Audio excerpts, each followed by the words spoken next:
Good evening, ladies and gentlemen. Thanks for joining us on the Pondcast, episode 59. As always, we've got Anthony Leone coming in the upper left-hand corner, all goofy and opera singing. Down in the bottom left, we've got Kevin Minto, and our special guest, the lovely Casey Leone, joins us tonight to talk terrapins. Thanks for joining us tonight, Casey. We're super glad to have you here. Excited to be here. You don't sound it. I'm kidding. I was kidding. Just for the record, right before we came on air, Steve called you pretty, and then he called you lovely. And your husband is right there. If you were looking for drama on your podcast, you found it. You got it. And we're 12 seconds in. This is riveting. I love it.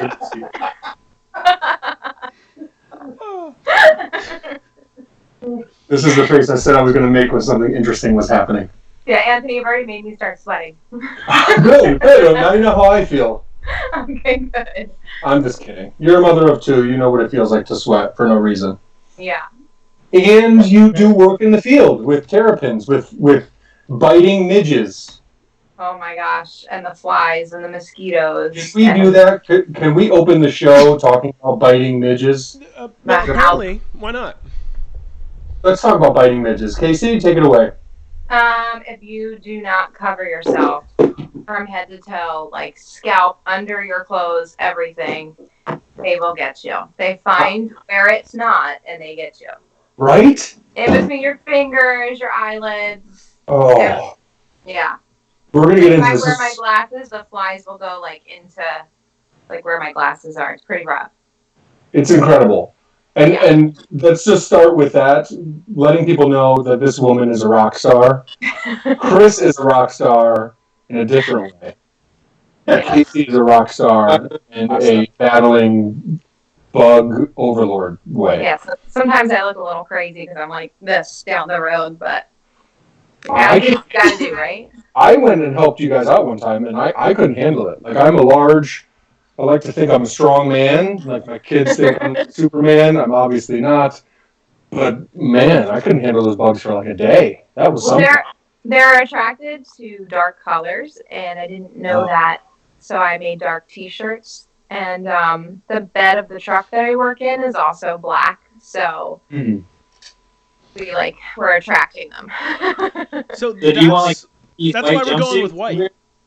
Yes, we're going to do white T-shirts this year. Definitely. I thought it was like a clean linen, like rap video, like R. Kelly type look, like with all white. No?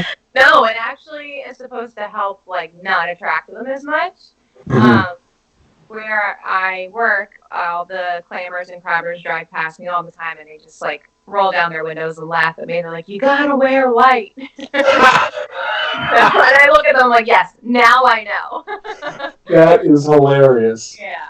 Oh, all that time you were wearing the Terrapin t-shirts trying to let people know what was happening. Yeah. Wow. Well, let's talk about why we're talking about these bugs, right? Steve? Yeah, and I was actually, Casey, where do you want to start? You want to start with the big announcement, or you want to lead up to that? Yeah, I mean, it doesn't matter to me. We can start with the big change this year. We've added 2 new major locations to the project, so we'll cover 3 times as much territory, which is super exciting. We've connected with the Marine Mammals Training Center, which is a really awesome rescue down by us, and we are changing the name from the Terrapin Nesting Project to the Terrapin Conservation Initiative. We're hoping to not only focus on nests and tagging females, but we're also going to try to do a little bit more with the rescue situation and intervene a little bit more with the public, because that seems to be a big controversy when they're coming up in these beach towns. People see a turtle on the road and they say, oh my gosh, it needs help, and they don't usually need help, and they end up, hey, I have this terrapin, what do I do with it? So we're hoping to kind of intervene a little more this year. But really exciting stuff. That's awesome. It's really awesome. This is the first time hearing about it, so I have a lot of questions. Oh, okay, yeah, go Which for is it. perfect. Yeah, definitely. So the two new sites, are they? So I've been to the first site. Like, how close are they to that site? So from where we were the last 2 seasons, one of the locations is probably within like 5 to 8 miles. And then the other location is going to be probably like a 15-minute drive for us, but the other location is in one of the shore towns. So it's a highly populated area. Sure. It'll be a little bit of a different situation over there. Now, you've already like essentially vetted these places. You've seen the animals come up in these areas. It's not just like off thought process right now. Right. Yeah. No, I know where we're going definitely needs a helping hand. Yeah. Where the first location was, you've seen it's kind of smack in the middle of the wildlife refuge, but where I am, it's public, so that's why there's such an issue there. But the major new location we added is essentially there's nothing left for the terrapins to nest in, and they're coming up and just they're in the road. They're in people's driveways, and there's nowhere for them to go. So I'll be interested to see what the population status is in the new location. Yeah, the whole bay is blocked. So they once they're up and they start moving, there's like I think I've mapped 3 possible places for them to actually nest, and they're very far from each other and very small. So. Okay. Do you think it's possible that females are digging up other nests as they're trying to lay, like what happens in Arabata with sea turtles? Absolutely, and I also think that, like I said, I'm not sure what the population status is on the island, but there's not a huge chance for them to actually successfully incubate their nest and hatch to successfully because everything is concrete. There's That's like incredible. a few areas, yeah. So you can tell that the terrapins that I've encountered. It's funny in my 2 other locations. Because I researched my second area before I applied for it on the permit, and it's in very close proximity to each other, but never did I scan a female on the new location that I had already scanned on my location. They're all new females. So it seems that these terrapins are going up on the same areas every year. So with this large location that's all concrete, I'm thinking that these terrapins are coming up and trying, but I don't know what their success rate is, but they just keep coming back. So hopefully I can train them into finding a new area for them to actually come up and dig. So since we jumped into everything really quickly because I started talking about bugs, biting midges to be exact, just to give everyone a quick idea of what's happening here, we're talking with Casey Leone. She runs the Terrapin Nesting Project Leeds Point, which is changing now. We just showed the logo. It'll now be called the Terrapin Conservation Initiative. I knew that, but I didn't feel comfortable. I wasn't confident enough. But Casey Leone. You may notice the last name is married to Chris Leone, who's sitting behind her because he is an overbearing husband who won't let his wife do something on her own, as you can see. I wanted him here. We're a team. Oh, what did you say? This is so great. I love you guys so much. We're gonna have a lot of fun. It's always fun when we have like real friends on the podcast, and everyone we have on are friends, and some of them become better friends when we have them on. But there's no way to become better friends with these guys because they're the best. So Casey, before we get more into your project, and I think we'll talk about it throughout the entire broadcast here, but tell us a little bit about yourself, because I know when I was just kind of coming up in this turtle world and kind of trying to figure out something we've talked about a ton on the podcast before is you're trying to find kind of where you fit in and what your niche will be. That's one of the first things Steve and I really started to bond over were those conversations really early on in our friendship and partnership. So can you tell us a little bit about your background, like what you went to school for, what you did professionally before, stuff like that? Sure. First and foremost, I I am so much more comfortable with a shovel and hay bales than I am with computers and people. I'm more an animal person. I always have been my whole life. But I did go to school for art history and photography. And then I was a floral designer for 4 years. I fell in love with that. That was awesome. It was a floral design and farming. And then Chris and I were together through floral design. But I also helped him with Garden State Tortoise, and he kind of introduced me to the turtle world. And we kind of built Garden State Tortoise together. I was, his support system through everything. And I was the wife that said, yes, yes, yes, Can I get more turtles? Yes. So important. And then I got a job with Six Flags Safari, which was heaven. I absolutely love it there. And that exposed me to a lot more of a variety of animals. I was able to work with a lot of different exotics. They also had Aldabra tortoises that was it for me. Yeah, my wedding gift from Chris was an Aldabra tortoise that we still have. So they'll always be special to me. I'm going to get an Aldabra tortoise, I think. I just decided. You're getting Listen, I'm going to get Shannon one. You're going to, for your 10th anniversary, right? I love it. I think so. I'm going to do it. Good idea. Continue, please. I've been talking to Chris about it for a little bit. Yeah, it's great. Yeah. I was also exposed to animal training, which I fell in love with.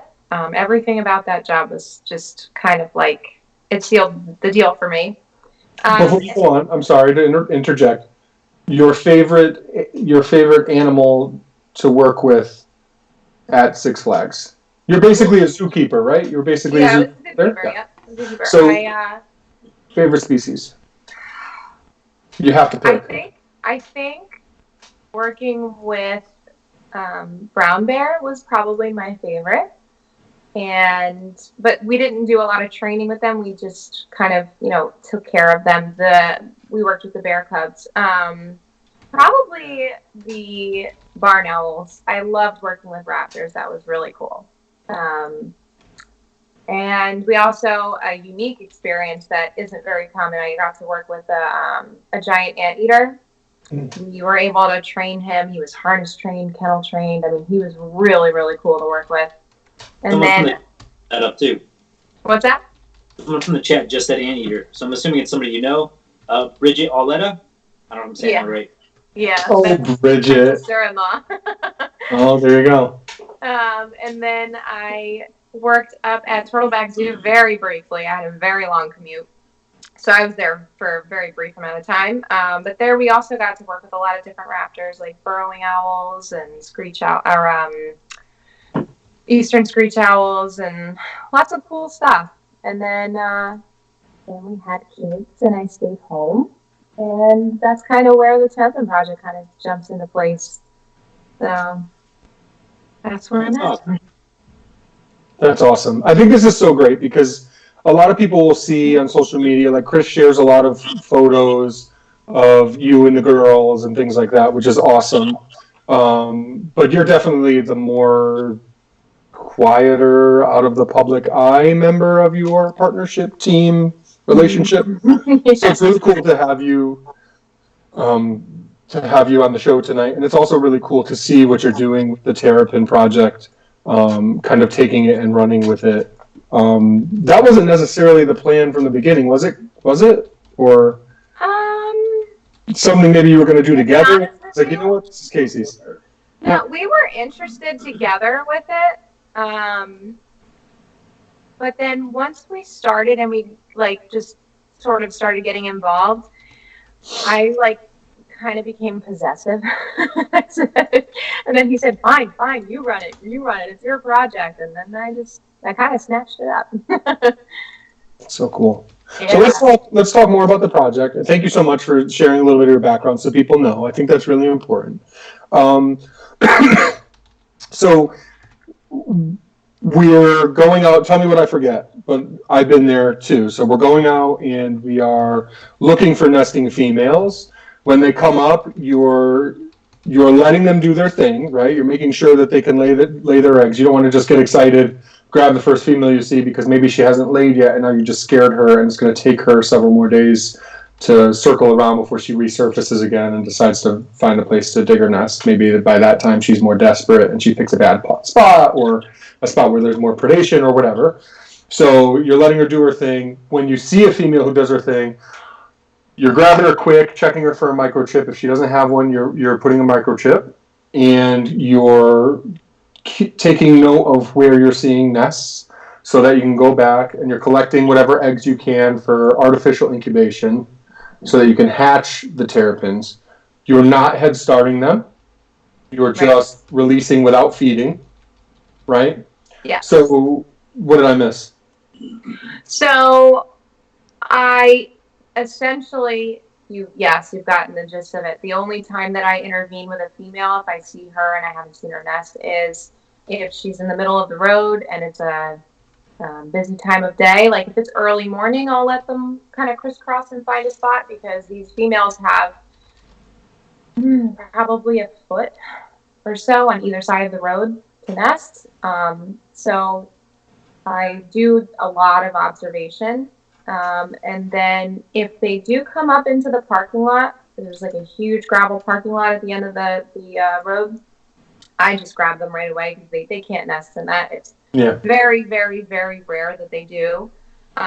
So those ones I will just pick up, I'll palpate, I'll process them, and I find I have like a safe zone that I put them into nest. And then as far as processing goes, I'm taking note, like I'm taking pictures now of every single female. I take note of their injuries, especially their injuries, because I'm finding it fascinating to see what they've been able to overcome themselves so that hopefully we can stop this like rushing them to the vet, because sometimes they don't, most of the time they don't need it, and it'll kind of seal their fate. And then we pit tag. If they have laid their eggs already, we release them right back into the bay, and if they need to lay, I find them a safe spot. Very interesting. Now, you talked about sealing their fate. So you're talking about like an injured female who maybe needs vet care, maybe doesn't, and you'd rather let them go on their way instead of giving them the stress of pulling them out, keeping them in captivity for a time, poking them with different things. And am I right on that? Yeah. So I've got a ton of females that come up that from previous seasons that I've seen them with fresh wounds. They come up, they're fine. They're healthy weight, they're hydrated, they can dig nests, they're perfect. So I have females with cracked plastrons that you would swear, oh my gosh, it needs help because it looks scary. Mm-hmm. But that same female will come up 3 weeks later for a second clutch and she's completely healed and there's no infection, there's no issues. Mm-hmm. She can swim. There's females with their front legs ripped off. There's one-legged back, one back leg is missing and they can still nest. So it's just interesting to find out, what they can recover from on their own. And it's frustrating when, and it's not that I don't appreciate the public saying, oh my gosh, that turtle needs help. But it's the understanding, like, yes, if it was a human with their front, their arms ripped off, no, they're not going to make it. But for some reason, these girls just keep pushing through. It's just unbelievable. That's incredible. One of the things that was really striking to me, and just for the record, Kevin is a terrapin expert, so I'm sure he'll have a million questions. I'm not putting you on any pressure on you. I know you're working the chat right now, Kevin, which is awesome. But I just say I'm not an expert by any means. It's my favorite species, but by no means I'm an expert. They know much more than I do. I don't know which way I'm pointing actually toward them. So one of these ways. Don't be so modest. Okay, listen, I am not an expert loosely. Yes, you are an expert. You run a multifaceted project in situ with a very important native species. You guys can all stop.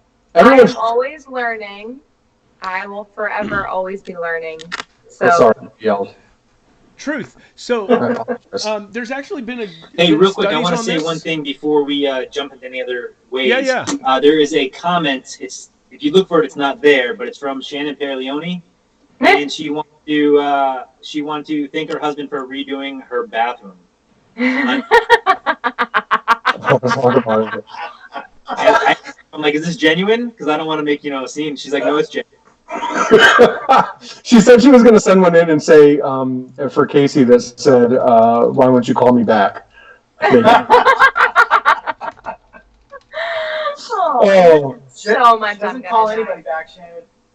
Yeah, that's hilarious. That's too good. I did redo my wife's bathroom this weekend, and so I had no weekend. Literally, from the moment I woke up to the moment I went to sleep, both weekend days. I'm not complaining. I'm just saying I worked really hard, and I'm fat and old and bald, and I struggled through it a lot. And I'm huge, and I'm in this little bathroom where, like, every time I turn, I hip check a wall, like. It's an issue, and so maybe I didn't go to work today because I couldn't get my fat old ass out of bed and was having issues. So yeah, maybe.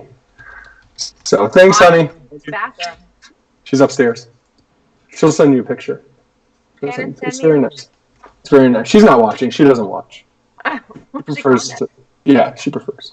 Where I was going with my whole Kevin is a Terrapin guy, not expert. Excuse me. Don't want to trigger anybody here.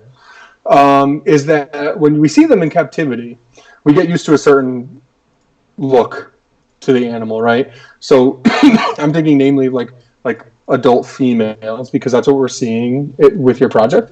And I've seen so many, and I thought I knew what an adult female diamondback terrapin was until I went out with you guys and was able to actually experience it. These are huge animals, most of them with really, really smooth shells and large macrocephalic heads from chewing on hard-shelled food items. Like, they are so, like, not captive terrapins, and it's really, really cool to see. Yeah. And I also think it's interesting because you guys have a very strong kind of captive part to what you're doing with Chris with Garden State Tortoise. Can you speak a little bit to, like, what it's like to see those wild females as compared to what you were used to in the hobby, and then also the bigger item, kind of how you guys kind of compartmentalize what you're doing, the important work that you're doing there, and then the important work that you're doing with captive projects, and how the two don't mix, right? Because are there outsiders who ever give you guys a hard time, like, you're in New Jersey, you're able to work with these animals, and then, you're selling some species that are native to Jersey and stuff like that. Like, talk about your relationship with the New Jersey Fish and Wildlife and how important it is for you guys to do things the right way. I'm sorry, that was such a multifaceted question. I had like 12 different parts. So just take whatever piece of that you wanted. I assume probably the latter.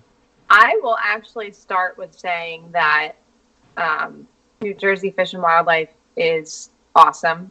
They work so close with us and a lot of other projects, and they work so close with Garden State Tortoise. They're amazing. They want to work with people who are on the ground, who see it, who know what's going on. So I will say that they're amazing, and thank God that they're, the way they are, because it's comforting to have them be that involved and have them say, yeah, we like what you guys do. We respect that you have a lot of knowledge, and we want to, network essentially, so that, they have us really close. They're a very, very special, unique fish and wildlife agency, and from being active in both sides now, the way they handle things when it comes to the captive keeping and breeding of native species or exotic species, and then, like Casey just said, with being, trusting people that have seen things on the ground, have the knowledge of turtles to begin with.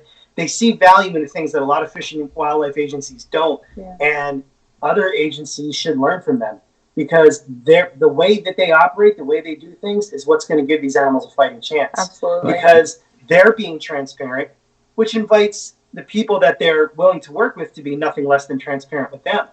There's no surprises from either end. And, you have a different kind of feel with working with them. We do stuff with we do work with the federal government too, and they have their pros and cons. But New Jersey Fish and Wildlife they seem to have it figured out. They seem to know how can we make things work so that we can actually save turtles. We take in animals from all over. So we do see a lot of animals that have been in captivity that we can tell were captive bred, or we can tell that somebody picked it up and brought it home for their kid and now they can't house it anymore. So, I mean, we see a lot of different situations where terrapins and a lot of different kinds of turtles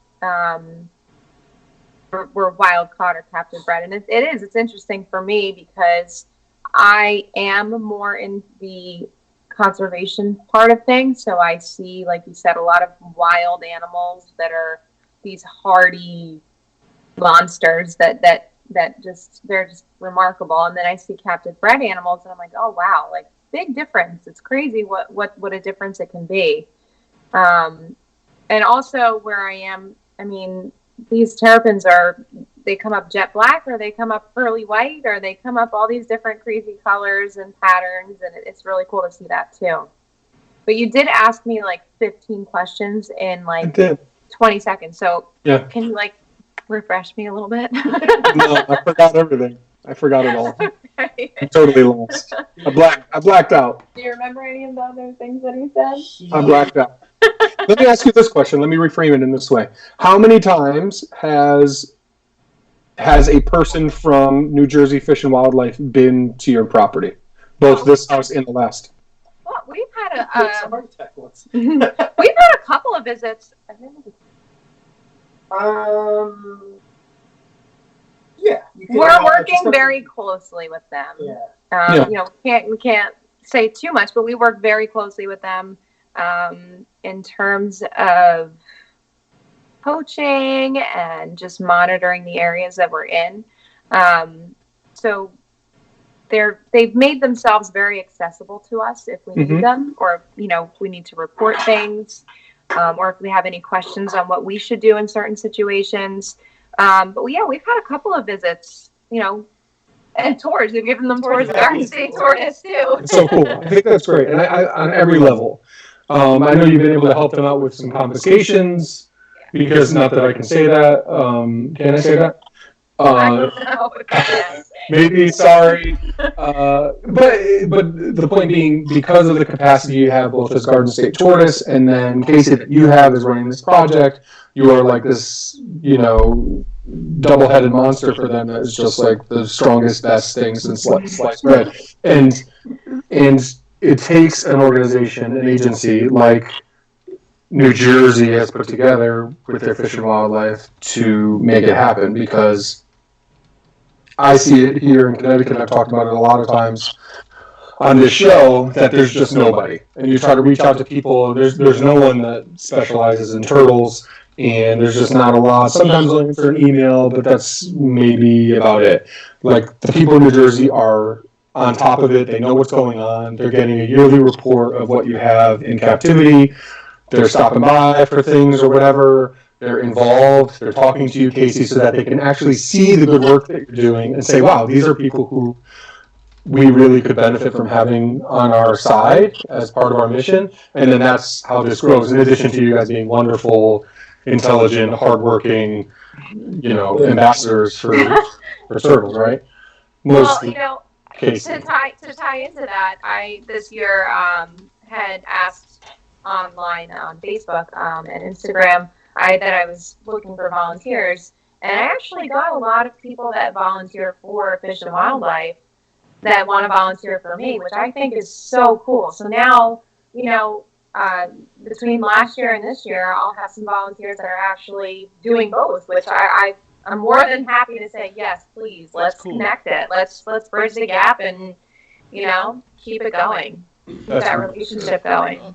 That's nice, because that means they've already been vetted too, which is huge. Yeah. It's very important. Steve doesn't trust people. I don't either. I'm with him. I trust everyone. I trust people until they give me a reason not to. that goes back to making sure that we keep the relationship with Fish and Wildlife Yeah.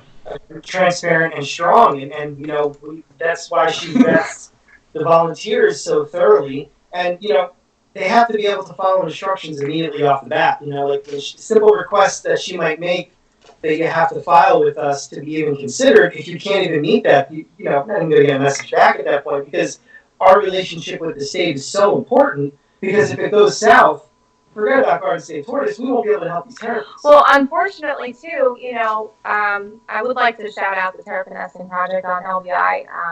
It's a wonderful project. Kathy Lacey is unbelievable what she does and what she has done on the island. She's able to connect an entire community with kids and families and this like family beach town.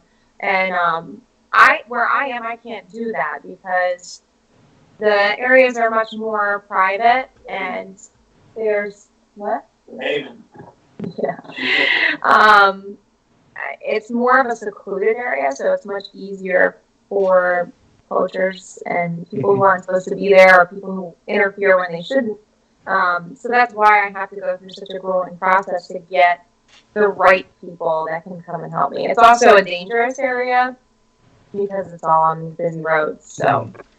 And don't take my comment the wrong way. When I say I trust people until they give me a reason not to, what I'm basically saying is I should not be in charge of a project like you guys are, is what I'm saying. I am not emotionally or intellectually fit to do what you do. That's what I'm saying. So it was kind of a, shout out to you for being great. Thank you. Thank you. Thank you. I think you're great, Anthony. Thank you. That's what I was looking for. I wanted a compliment from Casey Leone on the air here. Yeah. I wanted everyone to see it. Take note, everyone. Thank you. Anthony's great. Thank you. It was like 31 minutes into the podcast. That's all it took. So, great time to remind people, if you're really excited about what Casey's doing, you can hop over to theturtleroom.com/conservation and you can click on a page specifically for the Terrapin Conservation Initiative and donate to the project and actually become part of the team of heroes that are making the project happen. Wow. Those are strong words. Yeah, that's big. You just got called a hero. You didn't want to call an expert, now you're a hero. Hero's probably more fitting. I don't know. You're both. I am saying it right now. You're both a hero and an expert. But listen, you guys are. I'm flattered, but I am not an expert. I'm just working on it. We see it every day. I like to be outside. I like the heat. A little bit of everything. And it's hot. Gross. Yeah. Gross. So that's one of the things, though. There's been actual studies done on this. People who are actually experts are more likely to not necessarily call themselves experts and are more willing to recognize they still have more to learn. Yeah. So saying you have more to learn is part of being an expert. Exactly. See, thank you. That's what I'm trying to say. Good point. Good point. That's what I was saying, but not saying. Exactly. The experts know enough to know they need to learn more. Because you're smart. Yeah. I like that. Yeah, the newspaper came here right now. Kevin Minto, like it or not, is an expert. You've read a couple books, kept them in captivity, worked with them in the field. You are an expert, man. I gotta get you to come down, Kevin. I'll be there this summer. If you'll have me, I'll be there this summer. I will have great. you. Connections being made on the podcast, ladies and gentlemen. Oh my gosh, I would love it. Awesome. Can that bring me back to questions I had before about the other two sites? Yeah. You were saying that one of them is so tightly condensed with population of people, I guess, that there's no area for them to lay. Yes. Is there any way of working with the local municipalities to carve out a section somewhere close by that's not really being utilized? Yeah. So where it is, there's I'm trying not to give away too much about where the location is, but there is definitely a very small pocket that's untouched towards the end of the island that we can use. There's also a golf course that offers fresh water, and I'm thinking that that's probably an area where the females try to get to because there's elevation. Like I said, fresh water is relatively close to where they come up. But then you've got to worry about lawnmowers and foot traffic and angry golfers and things like that. So I'm probably going to have to do a lot more networking with the locals this time around and see if we can come up with a way where they can live peacefully together because I mean we do a lot of work with the Marine Mammals Training Center and trying to navigate these rescue calls that keep happening. So Are golfers usually angry? I think they would be if it affects their game, right? I mean, they're in the sand trap and they're already mad. They're in there, got their ball went in there, and now there's a female turtle in the sand trap. I mean, who knows? When I was a kid, our local golf course is where we went to catch turtles, like panda turtles, things like that. See? And we always in the ponds there, and I was always in the way of the golfers, and they were honestly always really nice about it. Like, hey, just let us go. That's good. Maybe they'll be happy golfers. I don't know. Either way. That's terrific. That's terrific. While we have Chris and you on here, I'd like to talk a little bit about your relationship. And it's therapy time now. Frankly, we were hoping Chris wouldn't be here for this because it'd be a lot more enjoyable, but... I'm very honest. Beat it, Chris. Yeah. You want it? I can leave. We all know who the bad apple is in this relationship. So let's talk about. Chris is so used to people saying nice things about him. He hates this. No, you just remember. So I train new hires as part of my gig with VCA, and I love it. And I go all over the Northeast, and I get so much positive. Like so many positive reviews. I'm not trying to build myself up. I'm just saying it's like I'm corny. I'm over the top. I'm trying to make people have fun. So like making sure if I've got 20 people, I order enough lunch for 60. I'm just telling jokes the whole time. I'm making sure everyone gets out early. I try really hard. That's all I work for is positive feedback. And I got a negative comment was the first one. So like, and it sticks with you, doesn't it? Well, oh my God. And Chris, I'm not lying. It actually reminded me of you. No offense. No, I do. Because you're like that. It's the Madonna thing, right? Like if 100 people are in a room, 99 love you, but then one doesn't, you're going to not be able to sleep because of the one. And that's how I felt. I walked out to the car. My wife, Shannon, actually happened to be there because I was all the way up in Syracuse, which is like a 4-hour drive from here, 4.5 hours doing the training. I had bronchitis. I could barely talk without coughing. I was like, beat. And I get that bad feedback. It said, Anthony is really corny, he tries to be funny, but it doesn't work. Like, it was really mean. This is like one of my coworkers, someone who worked for my company. I'm like, oh my God. So I walked out and told her, and she's like, you must be crushed right now. It was so funny reaction too. I can make fun of myself for it, but I just wanted to say as a disclaimer, I know what it's like to be that type of person. But YouTube helped me a lot because everyone on YouTube is just scum. Everyone just wants to tell you how much you suck. You're so ugly, your nipples are hard. It's like whatever the heck they can tell you about yourself. Seriously, somebody commented about my nipples. What? Yes, man. Your coworker comment? I can't. No. I said YouTube. YouTube. Stay with me, guys. Anthony, whoever gave you that bad review, it's okay. They're inhuman. It's okay. It's okay.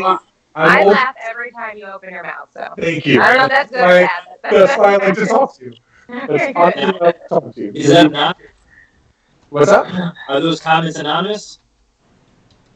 Oh, yeah. But I knew who it was, but that's okay. I can tell when after day one, someone had bought me a gift. They went to an exotic pet store that's up there, and they bought like a turtle shell hide. You know, you get it looks like a bone. Shell, but it's a hide like for a snake or whatever. They went to the pet store that was out that way because they drove like an hour to come to my training, and then it's a 2-day training. So on the beginning of day 2, they gave it to me. Like 3 of them went and bought it because they like had so much fun. We're having so much fun, and I was a turtle guy, and I talk about turtles obviously because that's like obviously my identity. And it was really like I can tell in a group of 14 people, 3 of them bought me a gift. Like I can tell who the person was who thought I was piece of crap. So no big deal. It is what it is. But anyway, that was just a disclaimer to get into this. So from the outside, you guys literally look like what the heck is her name? The prince, like Princess Megan, and you know what I'm saying? Yeah, and who's she married to? One of those. Harry. Prince Harry, yeah. Or the other one too, whatever. But people look at you and say, "I'm sorry, I'm not that ignorant. I blank for a second. I'm really not that ignorant. I'm sorry. My daughters love the princesses anyway, but I get confused on who's who. So you guys are like the first couple. You're like homecoming king and queen of the turtle world. Okay? And take the compliment, okay? Just Okay. take the compliment, shut up, everybody. Mom Okay. say Yes. Your mom and I talk quite a bit. Oh my God, his mom's downstairs. that? Watching the kids. Yeah, so from the outside, it seems like, and you know, with the way social media is, obviously you're not sharing all the negative stuff that happens, the friction in the relationship and stuff like that. You guys have 2 young kids.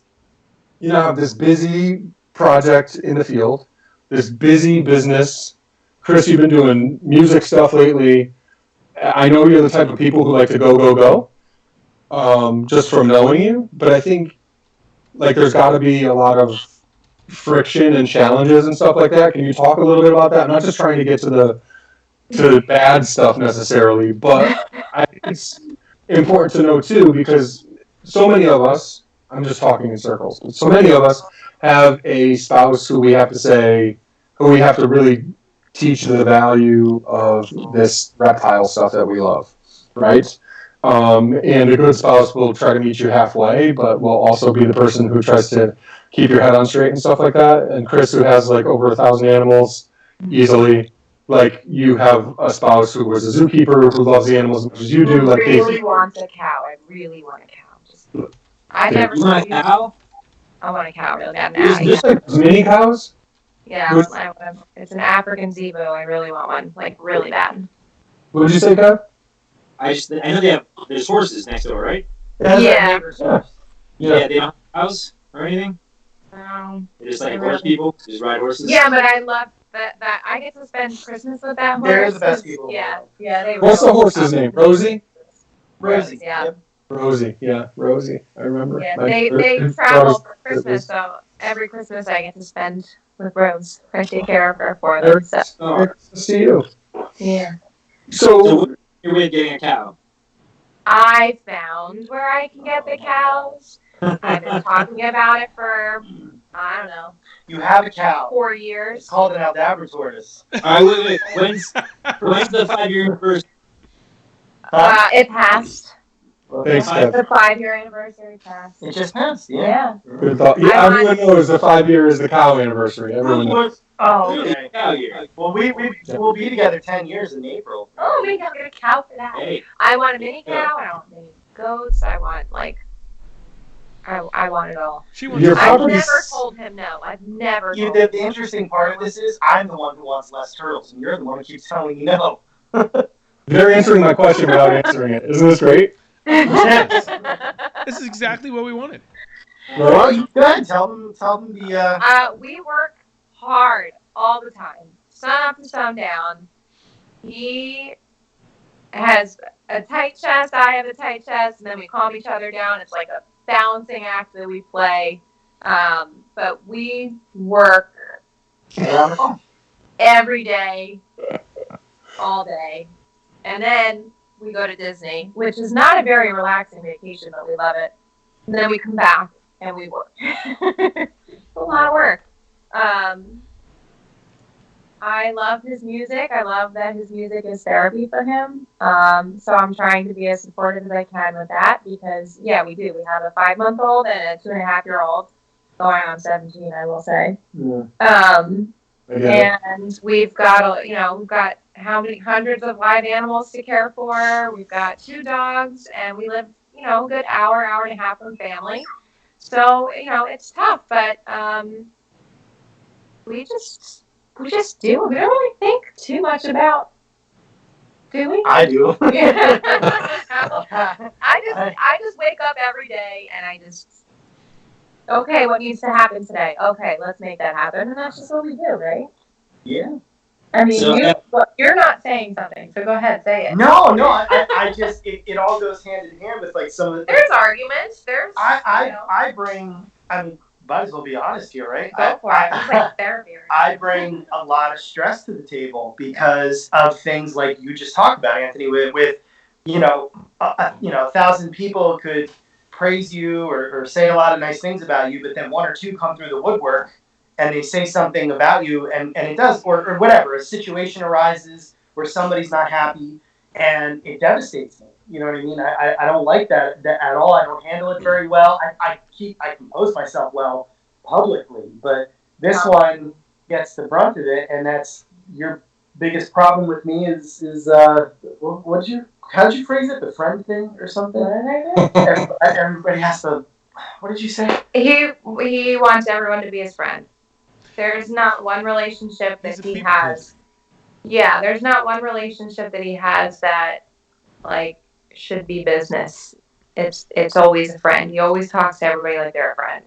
And I think I'm on the other end of the spectrum of that a little bit, where I can absolutely differentiate between who's my friend and who I need to talk to like business. And that's where it's a little frustrating with him because I'll say, where's the paperwork? Where's this? Where's that? If you have this in mind, then this won't happen. He's like, well, and then somebody gets mad at you, or me rather, and it's I should have listened, type thing. And because I'm trying to please everybody, I want to be friends with everybody. I think that's how the world should work in a perfect world, But I get hurt. Out of the two of us, he's definitely the softer on the outside person, and I'm more of like I've got that tough skin. I'm not saying nothing bothers me, but with certain things, I'm a little bit more. I don't know. I don't know what to say. Yeah, I'll be like, oh, I don't know, something like, oh, so and so reached out and they need to rehome, this animal or these animals, and I agreed, we're going to take them in, blah, blah, and I'm like, happy to help the person out and excited, and, but she's more business. She's like, they're going to sign a surrender form, right? They're gonna do this, right? You made sure of that, right? Because things have happened in the past where not to us though, but I'm saying with like that's just a general thing that people need to do. I mean, any rescue does that out there. Yeah, I know. Yeah. So we have a question from the chat for Chris, actually. Oh, this is Casey's episode. No, it's for both of you guys. It's okay. For both of you guys, But they prefaced it saying it's kind of an awkward question. I don't really think it is, but how does a passion for turtles turn into a career, specifically in the case of Garden State Tortoise? I know most of it's volunteer work, though, or side work. So how does your passion for turtles turn into, the career that it has been? Because, like, for instance, I can't do what you do, I just can't. Unfortunately, I'm not set up for that. This does go hand in hand because right here, this is the key right here, is that, she's 100% supportive. Now, she's an animal person. Of course, she loves animals. She appreciates wildlife. She grew up around farms and in farms. But, the exotic animal industry or community, whatever you want to call it, especially something as niche as turtles, is very different. It's culty at times. You know what I mean? It's very cliquey. It's very demanding. And it takes a special person to fully understand that. But that's why we work. You know what I mean? She knows that was is my passion, and it has become her passion too. So instead of fighting me on it or anything like that, she became part of it. And the best thing I could say is, I don't know. I got lucky. You know what I mean? Like I don't want. You got lucky, but when Chris likes something, he's all in, and he's like all in. He becomes obsessive in a good way. He's highly self-motivated, and if if he likes, like Herman Storch says, he's read every single book. I mean, he does it because he wants to. He likes it. So I kind of tell him all the time. He's like, oh, sometimes I wish I had a 9 to 5 and I could come home and like not have to work. And I look at him like, you've been fired or quit from every single job you had because you didn't like it. You love this. That's why this works. He's the most dedicated person I've ever met in my life. That's definitely, the other key is if you go, whatever you go for in life, you know what I mean? You have to put the horse blinders on and you have to see it, and that's it. Nothing can stand in your way trying to go get it. And yeah, I'm the kind of person, I try to do everything big. You know what I mean? Even the band is not just a local band. We're a working band. You know what I mean? Like, so that also adds a lot of stress to our plate. Just that aspect. Just saying. What? That you have to do everything. Hey, look, I get up in the morning, I see a box of donuts. I'm not leaving anybody behind. No, he doesn't. What if that donut gets thrown out? What if that last donut gets thrown out? What purpose did it serve? Yeah, I know. I know. It didn't make somebody happy. So yeah, I think we're getting away from this. Sorry. Yeah. That was so sad. That was what? So sad. Look at the other, right? Yeah. On the other end of it, with the donuts, where somebody's struggling, they stress eat, now you just save them from doing that. Exactly. Because I stress eat. Yeah. God forbid I buy myself, honey, are you going to eat these dark chocolate almonds? No, I'm not going to touch that stuff. I come home, one day, bag's gone. I got no more dark chocolate almonds. That's the same thing. You lose. Cheese whiz. It's my. It's not your fault. Well, it's not Chris's fault and Ambo died or something. That's all. Mm. Right? Yeah. Right. He found a sick turtle and then had to eat all the almonds. It makes sense. Yeah, well, I can give you 1,000,001 reasons why he had to have the donut or the ice cream. Oh, please. This is getting fun. This is what I want. Simply because it's there. Yeah. Reason number 1. And there's no argument there. Reason number 2, he saw it. Yeah. Anthony, They looked at me. I bought I know this sounds awful, but I had to buy healthy ice cream. So I was like, you know what? I want ice cream, but I don't want to feel guilty. So I bought those I think it was Arctic Zone or whatever. They're 150 calories per pint. So if I ate the whole pint, I'm like, eh. Yeah. I was pregnant when I bought them. Okay. Yeah. He stole a pregnant woman's ice cream while I fell asleep on the couch, and he didn't even like it. I watched him open it. He took a spoonful. He's like, this is disgusting. I'm like, well, then don't eat it. And I fell asleep, and I wake up, and there's 2 empty pints in front of me. He ate them. And he didn't even like it. They were terrible. This is what I wanted to get into. This is what I wanted. Oh my God. We could go back to the original question. I'm sorry. Yeah, okay. Whoever asked this question is kind of what's wrong with these people right now. It's fully dedication. You have to have a significant other that fully is on board for it, and you have to be ready for challenges. I didn't let anything scare me. Nothing. I didn't care. At that time when I was getting started with all this, I've had a lifelong passion for turtles. It started at 5 years old, and that was it. It built and built and built and built and built, and I just said to myself, if I do it this way, then I can be with them 24/7. And that's the only way that it was going to work. Yeah. But there is absolutely nothing easy about it. That's what people need to know. But, no job should really be easy. And there's a lot of challenges that come with this, but there's so many pros. Because, I am in charge. I am in control to a certain extent, And really my boss is the animals, and they're not fair. But, whose boss is? Well, without the challenges, it probably wouldn't be as much fun anymore anyway. Of course, yeah, you would get bored. And it's most likely half the 9 to 5 jobs you worked were kind of like that. They probably didn't challenge you all that much, knowing you. Right? Ibby's video challenged me when they fired me and wouldn't give me my last paycheck, and I jumped over the counter. I got that paycheck. You've got some fun. But up until then. Yeah. Ibby's video? Ibby's video. Yeah. Ibby's. Now, I got fired from from Godiva chocolate because he ate the chocolate. No, I fell asleep in the storage room. After you ate the chocolate.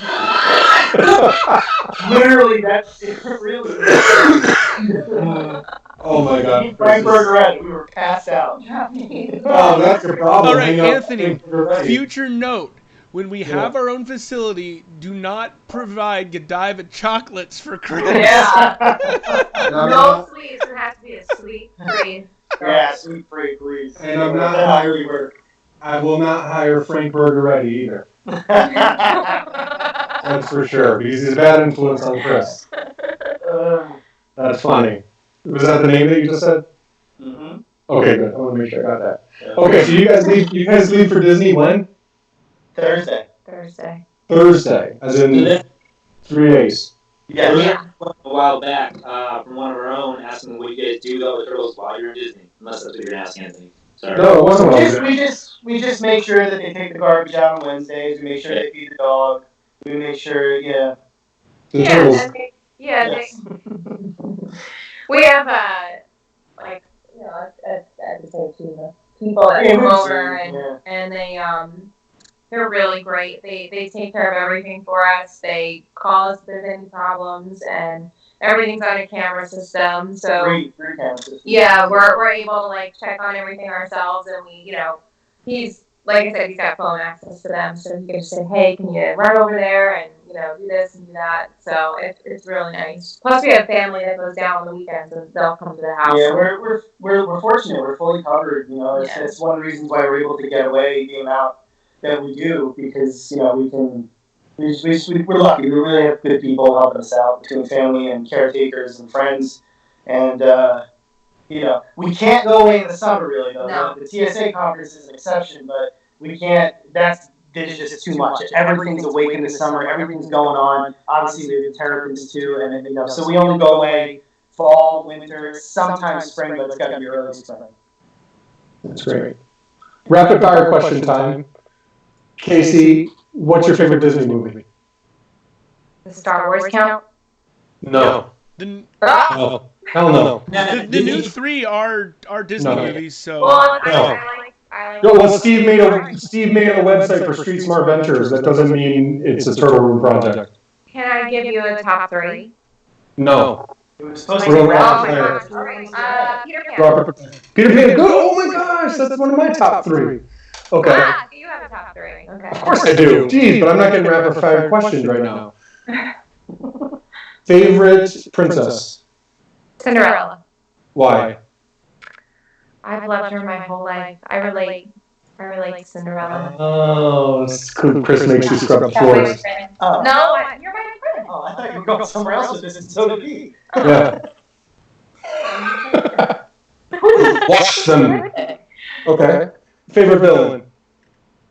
I wasn't prepared for that. Oh, I could have answered this so much quicker than you. Favorite This is villain? You're blowing it. Yeah. Oh, I don't know. I'm not a villain person. I love the dynamic of your relationship on camera so much. I'm seeing it. What's my favorite villain? Oh, I know mine is almost What's yours? Maleficent.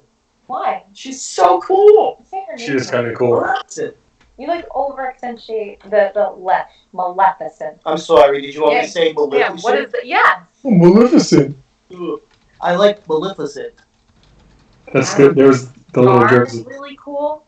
I like his song, Scar. Scars. Ooh, be prepared. That's a really bad song. Tiger from what's his name? Huh? From Jungle Book. Sure. Oh, Shere Khan. He's so cool. Yeah. Okay. Yeah, you know what? I'm gonna change my. No, you can change yours. You're just your Oh rapid yeah. fire. Shere Khan just ate Maleficent. Now he's my favorite. He There you just go. wants to be cool like me. He's just You're just Favorite Disney park? Epcot, Favorite Disney ride? Pirates of the Caribbean. Oh, good one. Very good one. I Okay. don't normally think of that as a Disney movie, but it is one. So That's definitely on my top 3. I love Pirates. That's the Disney the rock. original Pirates, the first one. Yeah. Well, I like all of them, but yeah. What's the first one? Curse of the Black Pearl. Yeah. Suck it. Nailed it. So Nailed it was better. I should have went with nailed it. So, Steve? Are you stopping our quiz game, our Disney quiz game? I was going to throw in something about Pirates of the Caribbean. So on the last day of our honeymoon, we'd gone to Yosemite and done all sorts of stuff in San Francisco. The last night we stayed at a hotel down by the airport, and the last day we decided we weren't going to go out and do anything. Pirates of the Caribbean were playing all of them successively on TNT or something like that. So we ordered room service breakfast, lunch, and dinner while we watched Pirates of the Caribbean movies. That's awesome. I need to do that. They scare my kids too much at this point, so I don't want to. Yeah. Stacey watches like Jurassic Park, all the Jurassic Park movies. And I don't know if we're like bad parents for that. Oh yeah, she'll tell her therapist about it one day. So. She growls a lot. It's like the equivalent of being raised by wolves. It's okay. Yeah. She'll be tougher for it. Okay. It was tough. What's your favorite Disney movie that nobody's seen that they should watch? Hercules. Hercules sucks, doesn't it? No, you know what? You guys do think that stuff. I told you to watch it, and Stan, was it you or I know Shannon said that it sucks. We watch it all the time. It's not that bad. Yeah, right? Like, they didn't even go in the theaters. I felt like it went straight to VHS. No, it was a real movie. No, I saw it in the movies when it came out. Late 90s, Disney movies really struggle. Like Emperor's New Groove, Hercules, Hunchback of Notre Dame. Yeah, those definitely were not the head. Notre Dame. Yeah, they struggled. Mulan was a good one. Mulan was the late 90s. Wasn't it? Well, Mulan's getting a live action, so it definitely did well. Mulan, did it do well? I just watched the trailer for that, and I was like blown away. I was like, when it first started, I'm not going to watch this. By the end, I'm like, wow, that looks amazing. Yeah, so, I'm pumped for that. I like the message in Mulan a lot, but why does something about something set in China have to be so Americanized with the music and stuff like that? Why is Hercules a Motown musical? What the H is that? Yeah, but Disney doesn't do that anymore. They had a period where they tried to match things together that didn't make any sense. You know what I'm saying? I didn't really think hard about it. I just oh yeah, I like music. Yeah, that's why you like it, because you didn't think hard about it. And I challenge you to do a little more thinking next time you watch those movies.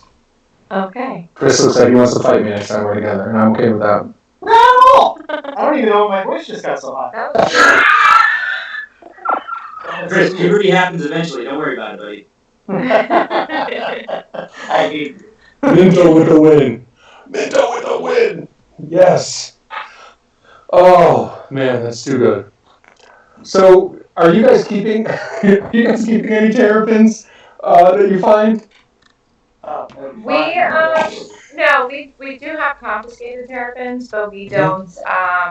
We haven't had to hold anything back. We held on to one female for a little part of the season, because she had an injury that I wasn't sure about.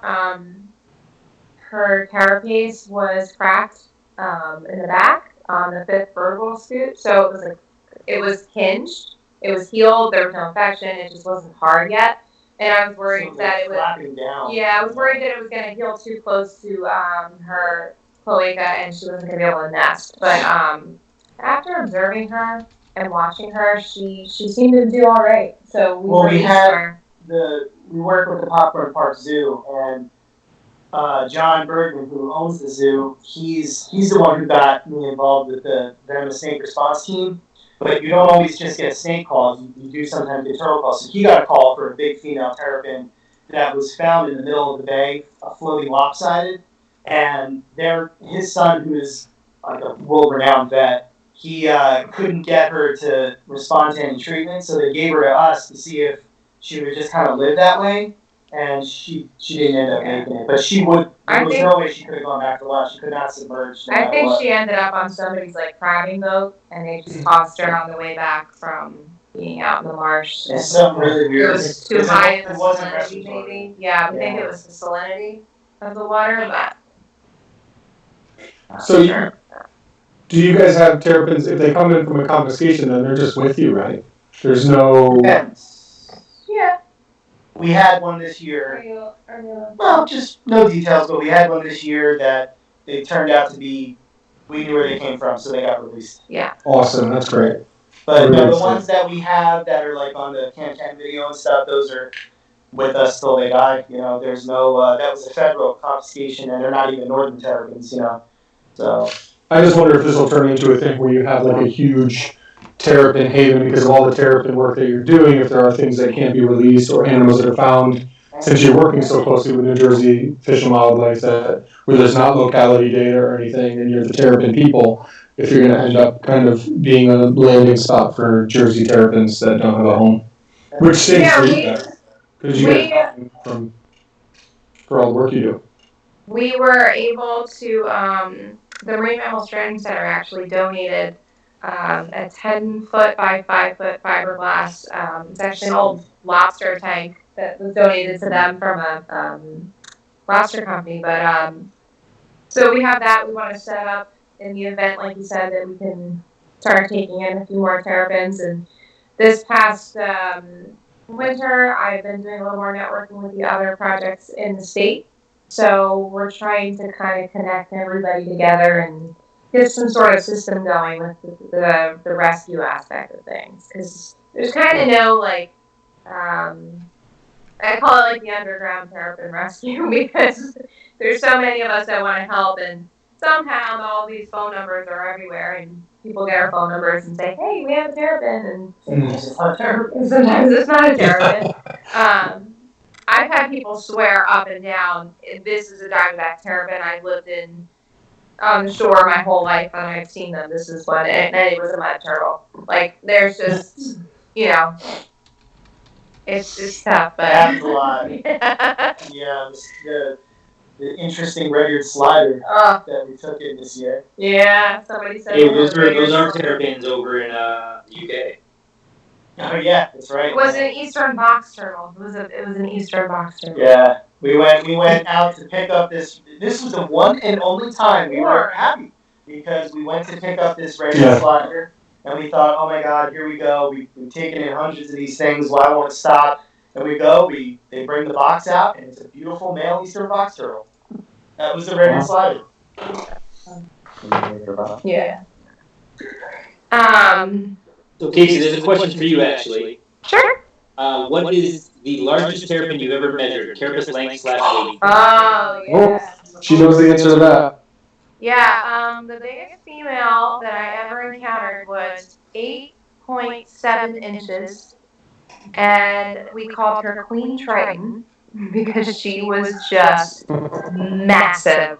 She was this beautiful chocolate brown, smooth shell. She had to be ancient. I've seen her both seasons now, and I think she laid a 16-egg clutch. Wow. But she was just remarkable female. She's actually on my Instagram if they want to look that up. 8.7, that's straight carapace length? Yeah. I would incubate them at a high temperature for female, just so I could sing, "These are the daughters of Triton." No?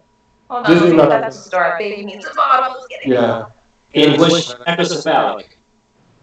Was she macrocephalic? Was she macrocephalic? No. No? Skinny head? What? I don't buy it. I see that a lot more in like the Gulf Coast terrapins than I do up in northerns and whatnot. I had to stand up because my butt got itchy. Oh, okay. Sorry to share that, everyone, but Casey asked. Yeah, she was really, really awesome. I'll never forget seeing her. She usually comes up the same time every season too. She comes up real early. So. When you're putting the pit tags in, now that's basically just like an ID, correct? Yeah. Now, are you cataloging any kind of like GPS data with it too? So if you find one that's in a different spot, like your other spots? Yeah, so the way I'm going to do it this year is I'm probably going to try to have 3 different teams going out so that I know where my data is coming from. I'm also going to start plotting on a graph where these girls are coming up. And I know this sounds really crazy, but I know my repeated females, and I have these like vivid memories. And I when I see a female that I had, oh, I remember her from last year. She was over here, and now she's over there. And so we're gonna start logging a little bit more information on where they're actually coming up and like where the hotspots are in my locations. So yeah, the pit tags are their ID, and we send them all into the state and everything, so everybody has their information. Okay, so if, like, say a poacher is found with an animal on his pit tag, they know it came from you. Absolutely. Yeah, That's really New Jersey's working on a system so that like whoever's using pit tags or is notching, they're actually working on a system where we can log in online and or via email, and we'll just give them everything we got. And then they would either contact us or figure out some sort of release program for terrapins that have been taken. So it's pretty cool. Yeah, absolutely. No other questions? Yep, There it is. Sorry, Anthony. You said you're going to have 3 teams. Now, these are people that you've worked in the past. These are volunteers. Or is it going to be like, you're dedicated to this project. You have essentially like a staff that's also dedicated and they're running those teams? No, honestly, Chris is a team, I'm a team, and then whoever comes down and volunteers. We do. A lot of people say, "Oh, when do you need volunteers on the weekends?" And I'll say, "We do it every day. From start to finish. The whole season is every day, in the morning into the afternoon. We're there. We're monitoring. We're patrolling. So I kind of just work with what I have, with who's there that day, and I'm going to be hopping around a lot myself. And like I said, Chris and I will probably split up, and he takes a kid and I take a kid, and we go. So unless I can get you guys down. I'm there. I'm committing to at least 2 to 3 days. I know it's not, the whole No, summer. that's helpful. Yeah. That's great. I'd like to talk more about like when the busy times are and just like go down for a big chunk of time so that we can help. I really, the thing that I thought was really cool when we were down there was how abruptly, and it was the first season of doing this on your own, how abruptly everything starts. Like maybe like you see them hanging out in the water and like just a bunch of like diamondback terrapin heads floating around, which is the first time you see a diamondback in the wild, is just insane. And if you don't live in a coastal area and you haven't had a chance to see it, it's just insane.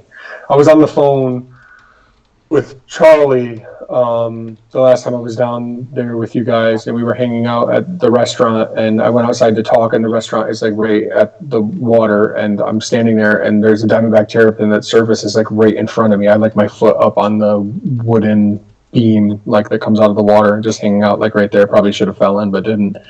And I'm just like, oh my gosh, this is crazy, like a beautiful diamondback terrapin.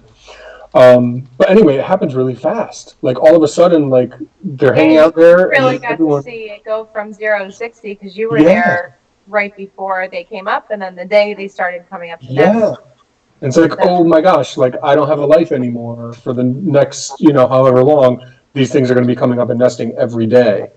And when that happens, how long does the season last? And do you see it like trickle off? Is it like a steady decline from the beginning, or is the busiest point like 2 weeks in, or what does that look like?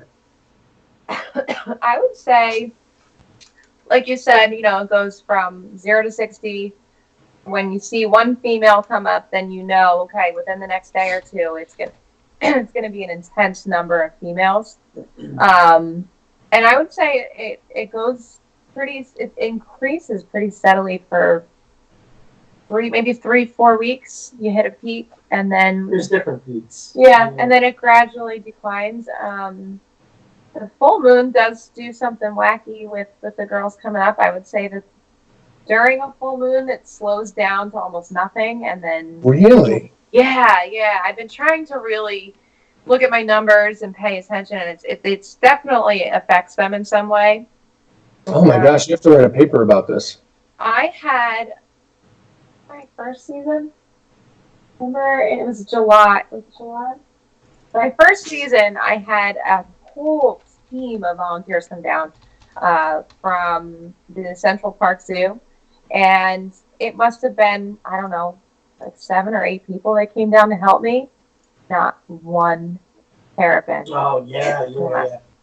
In the peak of the season, and we actually had a full team that day. A full team of people, and on a normal day, like 2 days prior to that, I could process 50 or 60 females just sitting in one spot in my location. So you do a full moon? They came down, I think it was like the day after the full moon. They came down. There was nothing. It was really crazy. That's incredible. And very frustrating. When they nest the most, because the tides come up a little bit higher generally when there's a full moon. So they'll know, like, that's the highest point. That's why I had a whole team of volunteers come down that day. I'm like, oh, that's perfect. Because, talking with Kathy Lacey in LBI, she has been doing this a little longer, and she was telling me, oh, yeah, you're going to get an increase in this. And I remember calling her. She's like, yeah, we didn't have a lot today either. I was like, oh, what a weird thing. So over the next couple of years, I want to really figure that one out. It was very interesting. That's incredible. I wonder what the pulse was. After the fact, like that day was a bust. Was the season over, or did No. it pick up now? Nope, picked right back up, like the day after. Wow. I'm wondering if it's just because of the way it affected the tides and whatnot. Yeah. If it just like the terrapins are like, we gotta bunker down right now. Yeah, and it was overcast. Elsewhere. So you would think that, late morning or in the afternoon that they would have come up, but yeah, we didn't have much going on. Did you? What's funny about them too is, you guys know from being there, it gets so hot, so unbelievably hot. And people watching this that might be from like down south, like, oh, it's not hot up there. We have friends come over from Florida, and they're like, it's hotter here than it is down by us, And you'll see it like when the terrapins come up onto the pavement, they book it. And you don't think that they can run, but they run, and because the pavement. They also get like cuts on the bottom of their legs from, I guess, the hot pavement and the rocky substrate. But they go through a lot. Wow. And they have to work really hard to nest really quickly because they'll dehydrate right away. You'll notice they've got the sunken in eyes and everything. So, I also have some really cool footage on my Instagram of girls coming up during an intense thunder and lightning storm, pouring rain. Really cool. Yeah, that was fun to watch. Wow, to come up to drink the fresh water. That's incredible. They were even Yes, some of them were looking at us too. Can you talk a little bit about the predators that you see? I know there was a time. I need to tell the story first. I was waiting for you to bring it up, Anthony. I have to tell the story first. Anthony, you're not one of the predators? Oh, no. Although I do love a bomb. Steve knows this story. Did you tell Steve this story? I don't think so. Oh my So God. we're driving. Was it? Who? It was just the three of us, yeah? Was Shannon with the kids? My wife was with all of our kids? It was just you, me, Chris, and Cece. And I was Yeah, you were super down for pregnant. training in Neptune or something. Oh, yeah, you're right. That's, We just went to grab dinner real quick. yes, that's right. Okay. So my family was in town, right? Okay. So we're driving in your car, which has like the magnets on the side that say like Terrapin Nesting Project and the picture of the terrapin, like research vehicle and the whole thing. And we're driving down, and like as Casey mentioned, there's these two little strips of dirt that's like a foot wide on either side of this man-made road, and that's where the terrapins nest, which is crazy. And we're going down, and there's a small fox as we're driving from the restaurant. There was two? There was 2 fox pops. Oh, two of them. I only saw one. I only saw one. So we start to slow down, and there's a person watching the fox because who's not going to stop and be like, oh my gosh, look at these cute, adorable foxes right here. Were they And big we fox? stop. Yeah. Yeah. We stop the car, and Casey gets out, and she's like screaming obscenities at foxes. and like doing like the Beavis from Beavis and Butthead, like I air, was 8 months pregnant. like the air kick towards the fox, like get out of here, you sons of, screaming at the foxes and scares the heck out of them. And I'm just Well, they were digging up a terrapin nest. You have to say that. they were, yeah, of course. And the way you told it made it sound like you just stopped. yeah, but that was the point. That was the point. And I think we had a really good intellectual conversation about it afterwards. About Let's be real, Anthony. The car was silent. I was a nut job. It was really hormonal. My belly was so big. yeah. I jumped out of the car before Chris even stopped it fully. And I started yelling at these cute, adorable little baby fox pups. And Cutest animals ever. while this poor man is standing there like, what is this woman doing? And Anthony just gets out of the car and just stands over me and says nothing and does nothing. He just doesn't know what to do. He's just he couldn't stop me. It was just happening. I was face to face with the guy. The guy's facing the other direction in his car, staring at you in horror. And I just like rolled down the window and I'm like, hey, how you doing? I stayed 6 curlers. Yeah, but and those foxes helped you find them because you wouldn't have known. Okay. But the main conversation we had was like the optics of the whole thing and what that poor man was thinking. And if you looked at the car, what are these people doing? I'm going to write them a bad Yelp review. Oh my god. But Are foxes invasive here, or are they natural? They're natural. There was they lived there all season. There was I think there was originally 3 fox pups. what else are you seeing for predators? Feral cats. Let me just say, feral cats don't feed feral cats. Raccoons. 2 huge, like prehistoric looking raccoons that must be ancient that just live on turtle eggs. They come out during the day because they're so old. Yeah. And they know that crows are probably my number 1 worst predator for the eggs. But then I've got skunk. They tend to go out to where my safest zone is. They'll come out at night and excavate the nests. Not one nest stands a chance. Yeah, it's not crazy. one nest. It's so crazy. Yeah, that's really the majority, I would say. Fox, cats, raccoons, skunk, possums will come out and eat up what's like the mess. Yeah. You know? Can you get approval to have hard traps up? We're not permitted to do anything like that. Now, obviously, I use them in our yard. Yeah. You know, Now, you're not permitted now. Is that something that could happen? possible. Yeah. There's a lot of talk about wanting to, like you said earlier, Kevin, creating an area where they can nest naturally and have them hatch in the locations they were laid.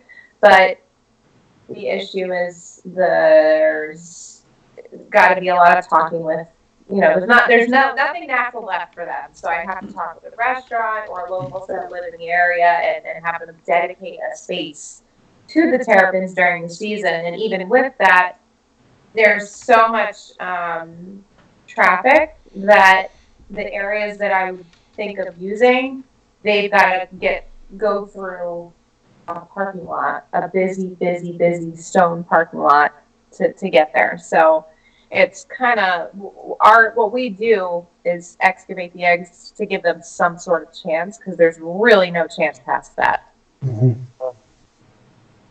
Unless you stand out there with a broom shooing everything away all day, every day. Yeah. Yeah. Or just have pregnant ladies do it. Yeah.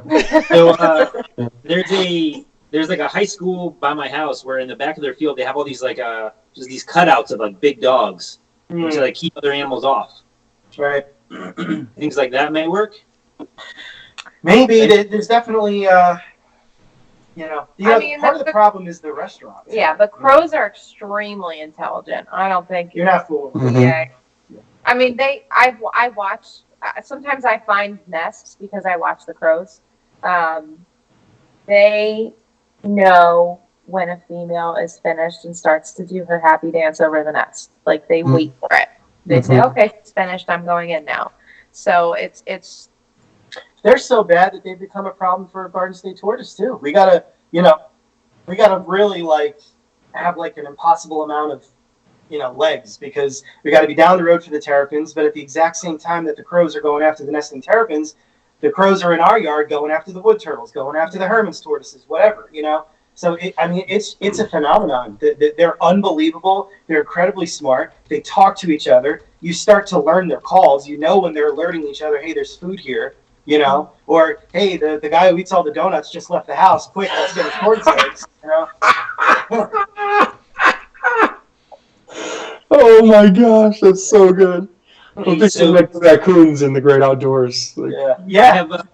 hot dogs. Those are made up. Okay, go ahead. Right. Kevin has a question. Yeah. And then we'll move on from there and we'll see what's going on. So this question is from Dan the Guppy Man. And Dan's question is, do you feel that head starting terrapins works in your opinion, or does the potential risk of introducing pathogens outweigh the benefit of saving a few individuals?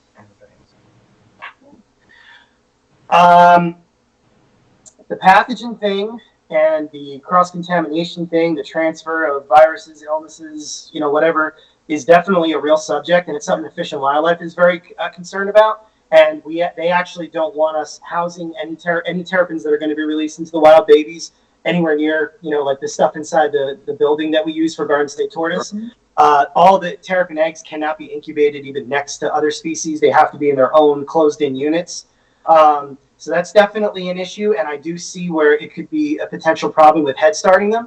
So that brings me to what we try to do is, luckily where we are down south, the season's a little milder, the season's a little bit longer. So even with all the terrapins that we've patched, we have not had to hold any longer than releasing them pretty much right out of the egg. Now, there's a key benefit to that I think a lot of people don't realize. Okay, now let me start by saying we're not dealing with the bog turtle here. We're not dealing with a Cora species where there's like nothing left, and every single animal we have to ensure their survival. Okay, the terrapin is an important factor to the salt marsh ecosystem. Okay, so by us releasing all these hatchlings, these hundreds, even thousands of hatchlings, some might say, oh, but they're so young, don't you want to head start them first? The pathogen issue, there's a couple different issues that come along with head starting them and raising them in captivity for a little while. By releasing them immediately, we're doing what nature intended, okay? And because we're dealing with an animal whose numbers are still strong in certain areas, like the spots that we work in, we're helping the ecosystem. Okay, we're giving the shorebirds something to eat. That might sound harsh, but it's the circle of life. Since we're talking about Disney. I mean, if you think about it, the predators that we deal with on land, we have raccoons there's way too many of those. Feral cats, which are invasive. The fox on my road, there's people that feed them, so they're very used to people, that's awful. That's bad. There's not a good shot for them to make it successfully out of the egg. So all we're doing is making sure that they survive out of the egg and make it into the marsh so that they can continue this circle. And like you said, we're not only hatching 50 turtles and trying to release 50 turtles, we're hatching hundreds of hatchlings. So it's giving them a better chance to do what they're supposed to do. Okay. I want to head into that. In the inverse, right? Hypothetically, you head started all of the animals. Yeah. To a point where they're not being eaten by the shorebirds and whatnot. Right. Is there a chance of ruining the ecosystem there by overpopulating others? Right. Absolutely. And especially, Kathy is doing a higher volume of terrapins, hatching them since 2011 down there. But she's dealing with an island where these things all but disappeared. Okay, Right. So what she's doing now, she's bringing them back. So she's restoring somewhat of a balance to the ecosystem there. We're trying to keep it as it was. Okay, we've got an influx of crows, an influx of people, an influx of raccoons that, like I said, are coming out during the day are the size of a Siberian husky. Roadkill was a major issue, actually. So we're releasing these babies back into the salt marsh where we still have a stronghold of these animals. and they're continuing on. It's kind of a, I guess the best way to put it is kind of a continuation of what would be going on if we weren't intervening in some form. And again, the shorebirds, the blue crabs, all the different kinds of things are benefiting from these larger numbers of baby terrapins being back into the marsh as opposed to none. Okay, the only animals that are getting fed are the crows and the raccoons because they're taking all the eggs out. And you've seen it. You guys have been there. There is literally no nest that makes it. It's unbelievable. It's a massacre of eggs. There's holes all over the ground. Yeah. Now, I have a question. It's something that I thought about in the past. Scenting. So, a lot of animals that are finding, they're finding because of the scent. They didn't see the animal lay the eggs. The raccoons, yeah. Yeah, sure, yeah. But hypothetically, right, you send it a nesting spot. And you make sure you wait long enough so the crows don't know it's there anymore. They can't pinpoint it. And then the scent's gone because you put stuff over it. Is that something that's feasible? There's I think it would be, but where our location is, I've seen because there's not a whole lot of areas for them to nest. They are nesting right next to each other. So I know this raccoon lives by this sign and comes out and just excavates the whole area. He doesn't need to use that scent because he knows. I mean, I know this raccoon. Trust me, you would never forget him. They go to town. They know where it is. They come up. They're like, oh, yep, they're always here. I'm going to dig up here. The same thing with my safe zone. I know that there's skunks back there, and they just rip the whole area apart. They find, where the impression is in the sand, and they just go for it. So that's my. Ideally, I would love to have them hatch where they were laid, but I haven't come up with a way yet that I think would be successful or even a little bit successful where I am. It's a difficult spot. Yeah. Very difficult. Yeah. Beautiful, but difficult. Well, I think that's a good time to close this up, guys. Thanks, Kev. Yeah. I'm with y'all. Finally hit a stopping point. Great show, guys. Lots of great information. I'm gonna throw the new logo for the project up on the screen for all of our viewers again. So what was formerly the Terrapin Nesting Project is now the Terrapin Conservation Initiative. If you've been really excited about what Casey's been talking about doing tonight, you can hop over to our website, go to theturtleroom.com/conservation, click on the Terrapin Conservation Initiative page, and you can donate to our work with Diamondback Terrapins there on our website. We're just about to start buying supplies for the season because we got to be ready to go in just a couple months. So time to amp up and get ready to excavate 1 billion turtle eggs and chase away crows and raccoons and everything else and save the terrapins. Yes. They do help. They go specifically to projects like this that, every dollar really does matter. And you can make a note on that, right? If you want to make sure that your donation goes to... If you go to the Terrapin Conservation Initiative page, the form there is designed for things to go into the fund for this project. That's awesome. So if you like Chris and Casey and you think maybe they're a little bit attractive and you really want them to know your name, go ahead and drop a little donation there that they'll be sure to remember. You know what I'm saying?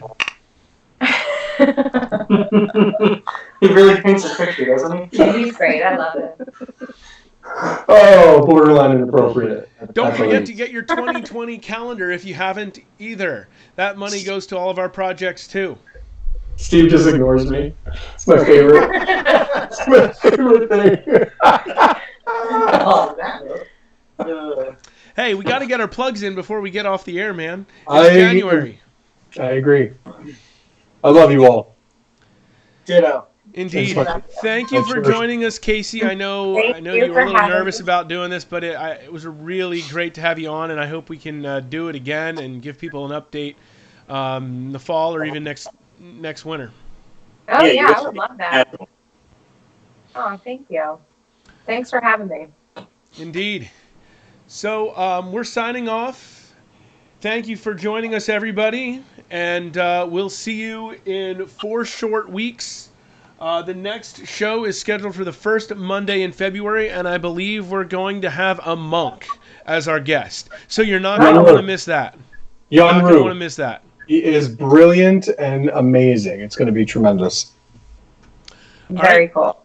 Have a great night. Night, guys. Night. Night.